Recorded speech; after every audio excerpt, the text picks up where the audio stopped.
সুযোগ এসেছিল গোল করবার জন্য। লক্ষ লক্ষ যার ফলোয়ার রয়েছে গোটা বাংলাদেশের খেলাগুলোকে ধারণ করছেন তারা, এবং সঙ্গে এটি very lot of proudful and a lot of prize definitely সেই আত্রাই স্পোর্টস আমরা তাদেরকে কৃতজ্ঞতা জানি, সঙ্গে এমডি শামীম সহ যারা আজকের এই খেলাটিকে সরাসরি সম্প্রচার করছেন তাদের জন্য শুভকামনা জানাই ধারাভাষ্যের মঞ্চ থেকে আমি খুরশিদ রায়হান। শুধু নাম করে আপনাদের জ্ঞাতার্থে জানিয়ে দিই, মাঠের উত্তর প্রান্তে একেবারে শান্তির প্রতীক সাদা জার্সি। অনেকে বলবেন যে এটি হলো জার্মানির দল, জার্সিটা কিন্তু জার্মানির, তাই না? এই জার্মানির দলের জার্সি ধারণ করতে সাদা জার্সি নিয়ে মাঠের উত্তর প্রান্তে রয়েছেন যথারীতি সেই সাব্বির বাহিনীর দল।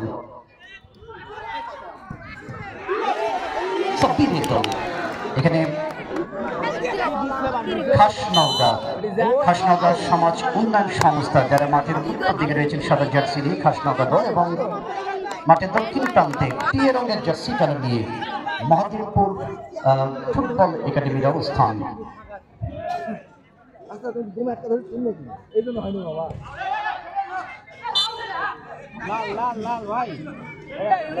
মধ্যমাঠের প্রধান রেফারি আমাদের নওগাঁর কৃতি সন্তান, দীর্ঘদিন ধরে বলতে গেলে প্রায় 15 বছর ধরে শামীম ভাইয়ের সঙ্গে আমি কাজ করছি। উনি মধ্যমাঠে, আমি সাইডে কথা বলছি ধারাভাষ্যের মাঝে। আজকে সেই শামীম ভাই অনেকদিন পর দেখা, আমার প্রিয় ভাই শামীম ভাই অত্যন্ত জননন্দিত জনপ্রিয় অভিজ্ঞ রেফারি, তিনি আজকে মধ্যমাঠের সেনাপতি দায়িত্ব পালন করছেন। অসংখ্য ধন্যবাদ জানাই প্রত্যেকটি উপস্থিতিকে।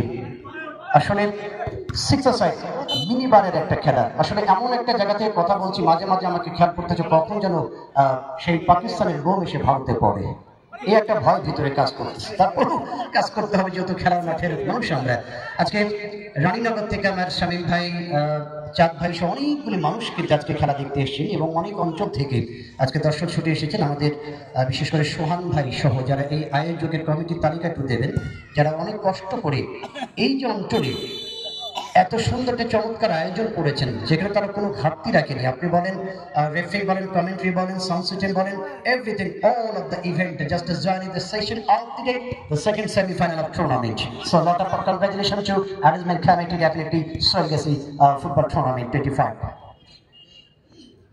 প্রথমবার মতো সাব্বির, আজকে সাব্বির সম্বন্ধে একটু তথ্য কি আপনাদের জানা আছে? কারণ আসলে নানির বাড়ির গল্প মামাকে বলা তো দরকার নেই, তারপরেও বলতে হবে যেহেতু ধার করি। আজকের জীবনের প্রথম কি আমার মনে নেই, এর আগেও একবার এসেছিলাম 16 সালে, শান্ত ভাই আমন্ত্রণ জানিয়েছিল একটা ফাইনাল খেলায়, তা সেবার এসে কথা বলতে পারিনি, পাশে কোথায় যেন আগুন লাগলো, আগুন লাগার পরে কারেন্ট বন্ধ, আমারও কথা।